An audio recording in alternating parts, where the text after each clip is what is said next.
Assalamualaikum warahmatullahi wabarakatuh. Saya Muhammad Al-Harwanda, calon guru penggerak angkatan 9 dari SMP Negeri 4 Belado Satak, Kabupaten Batang, Provinsi Jawa Tengah. Pada kesempatan kali ini, saya sudah bersama Bapak Kepala Sekolah, Bapak Bambang Santoso, Kepala SMPN 1 Pekalongan, dan kami akan mewawancarai mengenai cara pengambilan keputusan apabila mengalami dilema etika yang ada di sekolah. Mohon izin. Assalamualaikum Pak Bambang. Waalaikumsalam warahmatullahi wabarakatuh. Semoga dalam keadaan sehat Amin, selalu. amin, amin. Nggih, amin amin. Mohon izin Bapak to the point saja niki nggih. Yang saya tanyakan pertama mengenai pengambilan keputusan Pak. Mungkin bagaimana pandangan panjenengan apabila menghadapi situasi kasus tentang dilema etika maupun rujukan moral. Ya. Biasanya ketika muncul sebuah kasus, saya kali pertama mengumpulkan data melalui beberapa sumber yang ada, baik dari tim manajemen sekolah maupun dari siswa, bahkan dari komite atau orang yang setelah data betul-betul terkumpul secara valid, kemudian kami melakukan rapat internal dengan tim manajemen sekolah, lebih Wakasek, membantu sekolah. Oh iya. Jadi butuh masukan dari Waka dan warga sekolah ya tentu Pak. Ya. Kemudian cara mengatasinya bagaimana Pak? Kita lihat dulu setelah data terkumpul, lalu kita verifikasi, kemudian kami bicarakan dalam tim, kemudian kami mempertimbangkan konsekuensi ketika kita mengambil keputusan. Nah, nanti konsekuensi logisnya kayak apa? Jika itu terkait dengan kasus anak, maka yang kami utamakan adalah masa depan anak. Adakah kira-kira mungkin prinsip ataupun paradigma atau langkah-langkah yang panjenengan lakukan untuk pengambilan keputusan? Prinsipnya memang sekolah adalah sebuah lembaga pendidikan dan sekolah itu mendidik menyiapkan generasi bangsa, maka prinsip utamanya adalah bagaimana generasi bangsa ini mampu untuk mengemban amanah selanjutnya. Maka ketika muncul masalah, pertimbangan utama kami atau prinsip utama kami yang kami lakukan adalah menyelamatkan anak, masa depan mereka. Karena anak kan masih dalam proses pertumbuhan ya, pendidikan gitu kan. Jadi ketika proses begini, maka semua masalah pasti muncul dan itu diselesaikan dengan pertimbangan masing-masing. Berpihak pada murid ya kan ya. Kemudian kira-kira ada enggak Pak langkah-langkah yang paling efektif selama ini? Yang paling efektif adalah ketika ada kasus, maka data terkumpul, terverifikasi, lalu kita bicarakan dalam forum terbatas melalui rapat internal baru kepala sekolah. Kemudian setelah itu baru kita gelar war dengan melibatkan dua perusahaan. Nuan Sewu, kalau selama ini ada nggak Pak contoh konkretnya ya kan? Ada. Yang sering terjadi dalam setiap tahun adalah ketika kita sudah mulai menjelang proses kenaikan kelas. Terdapat siswa-siswa yang tingkat kebahagiaannya itu di bawah ketentuan. Sementara berdasarkan data yang kita miliki, anak-anak itu mengapa tingkat kebahagiaannya rendah? Punya latar belakang yang berbeda-beda dan tidak bisa sepenuhnya beban kesalahan dari anak. Makanya kami pertimbangkan masa depan mereka, tapi juga regulasi yang ada di sekolah. Nah, ketika regulasi dan masa depan ini kita timbang-timbang, kita ambil keputusan, prinsip anak harus tetap bisa bersekolah, memperoleh pendidikan. Nah, di lembaga mana? Nah, itu kita sesuaikan dengan tingkat kasusnya, karena tidak setiap orang punya ini ya, punya perangkat yang mumpuni untuk melayani anak-anak yang punya catatan-catatan. Jadi tetap melihat regulasi yang ada. Betul ya. Kemudian kira-kira ada tantangan. Tantangannya itu biasanya bagaimana menyamakan persepsi atau memberikan pemahaman kepada warga sekolah atau kepada pihak-pihak tertentu bahwa masa depan ini harus kita prioritaskan. Memprioritaskan. Ya, untuk memahamkan seperti itu memang tidak mudah. Perlu kita berikan wawasan ke depan, kemudian kita pertimbangkan dengan regulasi kita yang ada. Mengambil keputusan tersebut, kira-kira panjenengan itu butuh waktu-waktu tertentu atau mungkin waktu khusus untuk mengambil keputusan. Bergantung kasusnya. Oke. Bergantung kasusnya. Kalau memang kasus itu harus terselesaikan ada deadline misalnya, maka biasanya saya target sebelum deadline itu kita harus bisa menyelesaikan. Contoh realnya apa? Tadi proses misalnya kenaikan tanggal 18 misalnya, maka tanggal 16 itu harus Sudah diputuskan. ya, Dan mungkin kalau kasusnya agak rumit ya kan butuh pertimbangan. Ya, betul. Terus misalnya kalau kasus itu di Pekalongan pernah ada itu kasus anak pindahan dari luar negeri karena orang tua dideportasi, maka harus dipulangkan ke Indonesia. Anak ini harus segera diselamatkan untuk masuk ke sekolah di SMP 1 Pekalongan ini. Kita biasanya tidak terlalu banyak mempertimbangkan hal-hal yang sifatnya administratif, karena anak itu sudah membawa bukti fisik beberapa dokumen lah kita terima. Jadi tetap melihat kasusnya apa per kasus. Kemudian pertanyaan selanjutnya mungkin tadi kan faktor penghambatnya mungkin ya ada kesulitan apa tidak. Kalau yang faktor yang mempermudah itu ini dukungan tim Pak Kasek dan teman-teman itu tim manajemen sekolah sangat membantu. Tim yang solid ya, dari para guru kemudian karyawan juga. Ya, termasuk warga sekolah kita libatkan. Hanya ada perwakilan kan. Oke Pak Bambang, pertanyaan selanjutnya mungkin panjenengan berkenan mungkin memberikan kesimpulan ataupun pelajaran yang mungkin dapat kita ambil setelah kita melakukan wawancara di sekolah. Itu masalah tadi untuk baik masalah anak, masalah guru, masalah yang lain. Prinsipnya adalah setiap masalah itu pasti ada jalan penyelesaian. Nah, tinggal bagaimana teknik menyelesaikan. Yang pertama, pastikan bahwa setiap masalah itu punya latar belakang. Ketika latar belakang sudah kita gali, kemudian kita manfaatkan semua potensi yang ada di sekolah, jadi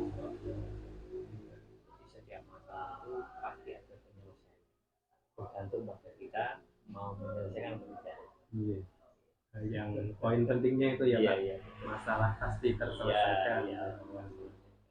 Baik Pak Bambang, terima kasih banyak atas waktunya, atas kesempatan yang diberikan untuk sekedar sharing ya, telah saya juga jadi semakin paham untuk banyak pelajaran dan mengambil hikmah dari pengalaman Bapak sebagai selama ini sebagai kepala sekolah.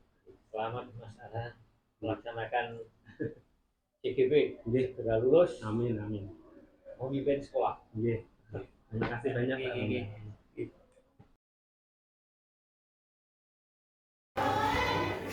Assalamualaikum warahmatullahi wabarakatuh. Saya masih bersama kepala sekolah Bapak Muhammad Sono selaku kepala SMP dan mohon izin Bapak, kami akan mewawancarai terkait dengan pengambilan keputusan.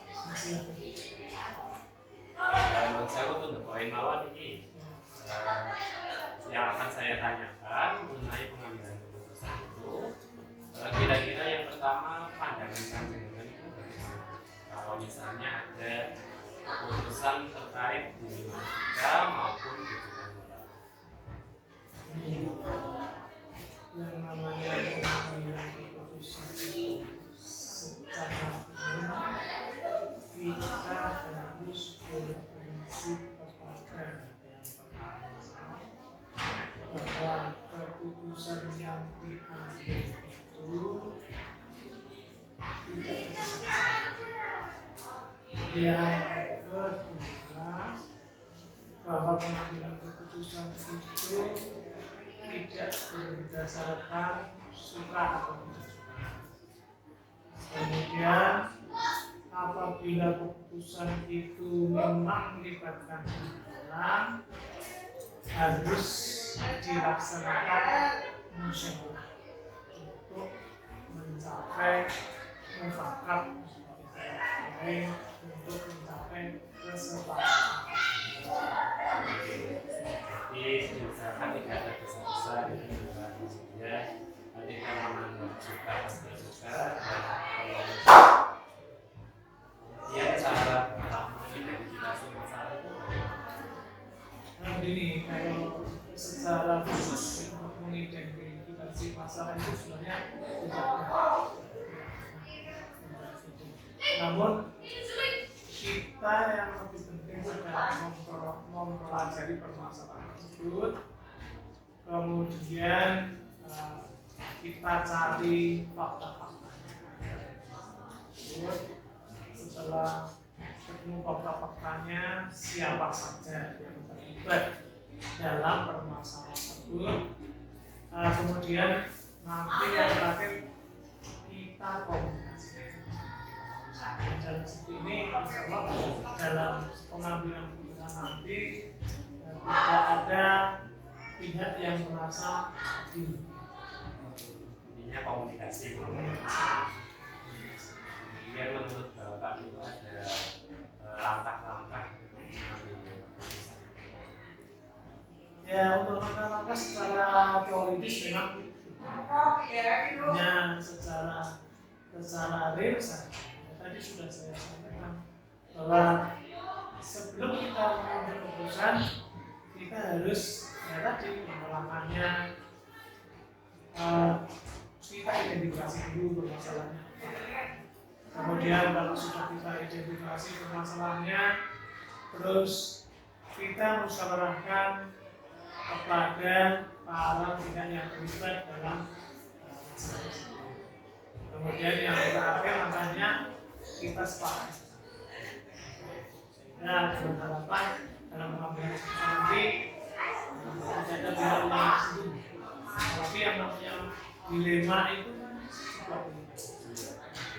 Kalau pilihan ini mungkin nanti kalau kita tidak jelaskan secara bersama-sama, nanti mungkin ada yang merasa tersinggung. Dengan cara kita bicarakan bersama-sama, kalau perlu kita panggil perwakilan dari orang tua melalui komite sekolah, sehingga permasalahan itu bisa dilaksanakan atau diputarkan secara secara. Kemudian kira-kira ada dapat contoh yang realnya? Ya, kalau contoh real itu dalam kegiatan sehari-hari biasanya kan orang punya pendapat itu kan misalnya masalah kedisiplinan saja, kalau kedisiplinan di sekolah kita saja itu masing-masing guru atau pengajar itu punya tanggapan yang ada yang beranggapan bahwa yang penting kita sudah melaksanakan tugas, tapi ada yang beranggapan dalam melaksanakan tugas ini harus sesuai dengan prosedur yang ada. Ini kan ada dua pendapat yang sebenarnya sama-sama benar, jadi walaupun kita tepat waktu kalau tidak melaksanakan tugas ya sama saja. Tapi kalau dalam aturan walaupun kita melaksanakan tugas kalau tidak sesuai aturan juga sama. Ini adalah sebuah pendapat yang antara satu dengan yang lain itu sebenarnya ada unsur benarnya dan ada unsur ini perlu dikomunikasikan. Ini contoh ringan. Jadi kasus yang benar dan benar. Iya. Kasus yang benar dan benar itu mungkin dipegang orang yang satu ini dianggap suatu kebenaran. Yang satunya juga dia menganggap ini sebuah kebenaran. Walaupun di dalamnya masih ada unsur yang mengandung unsur kesalahan. Setelah dipertemukan, dibicarakan, nanti hasilnya akan. Jadi perlu musyawarah pada semua Iya, yang yang terkait. terlibat yang terkait. Dari semua warga atau guru. Ya sebenarnya pertama semua yang terlibat. Apabila semua yang terlibat itu belum tersangka, kita boleh minta bantuan orang yang kompeten atau orang yang ahli. Sehingga nanti permasalahannya akan menjadi Permasalahannya jelas. Kemudian kira-kira ada tantangan apa? ya kalau tantangan dalam memecahkan masalah itu pasti ada pihak yang merasa bahwa saya disalahkan. Nah, tantangannya bagaimana kita itu menjelaskan bahwa sebenarnya dari kedua belah pihak itu tidak ada yang disalahkan. Untuk menjelaskan itu supaya bisa diterima itu kita membutuhkan logika, kesabaran, emosi.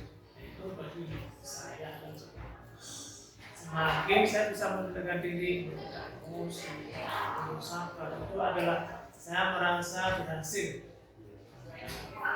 memecah masalah. Oh iya Pak, tadi kan disampaikan di awal kalau bisa mengambil keputusan tidak tergesa-gesa. Jadi kalau menurut panjenengan itu jenengan butuh waktu-waktu tertentu atau waktu-waktu khusus itu misalnya dalam memecahkan sebuah masalah.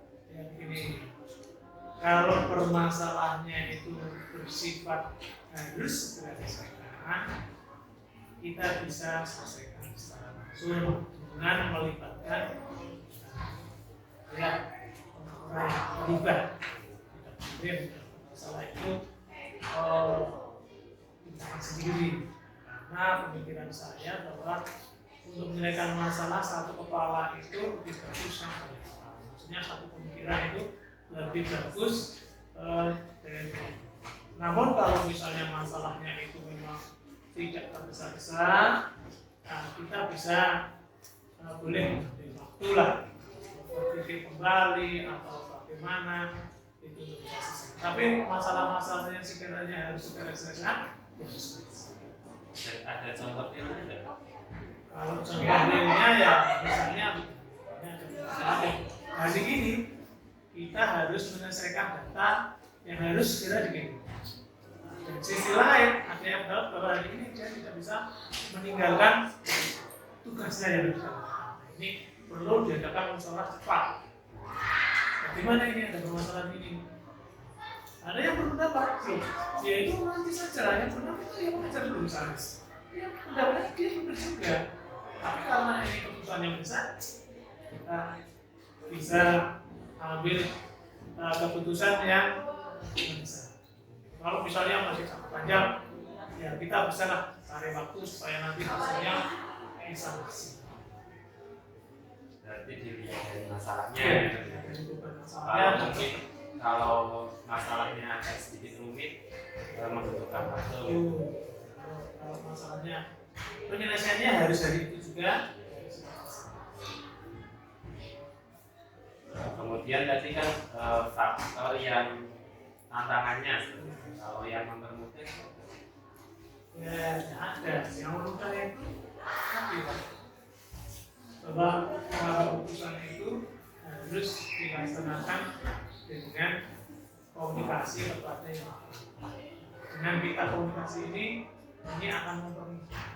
Apalagi bukan dengan orang yang punya kompeten dalam bidang itu. Ya, itu apa? komunikasikan. Kalau dipikir sendiri, tidak akan bisa. Selesai pun hasilnya tidak. Terima kasih Pak Sono. Oke Pak, pertanyaan yang terakhir, mungkin Bapak berkenan memberikan simpulan atau mungkin kira-kira pelajaran apa yang dapat kita petik setelah kita Harapannya dengan sesi ini kita akan mendapatkan ya bagaimana kita dalam memecahkan suatu permasalahan, baik permasalahan itu yang di kantor maupun permasalahan pribadi. Itu kita memang tidak biasa, tidak berbuat emosi, sabar, sabar dan komunikasi. Sehingga permasalahan itu nanti akan terselesaikan. Sabar kuncinya. Jadi sekali lagi terima kasih banyak bersama atas waktunya, atas kesempatannya. Saya juga belajar banyak tentang cara mengambil keputusan, bagaimana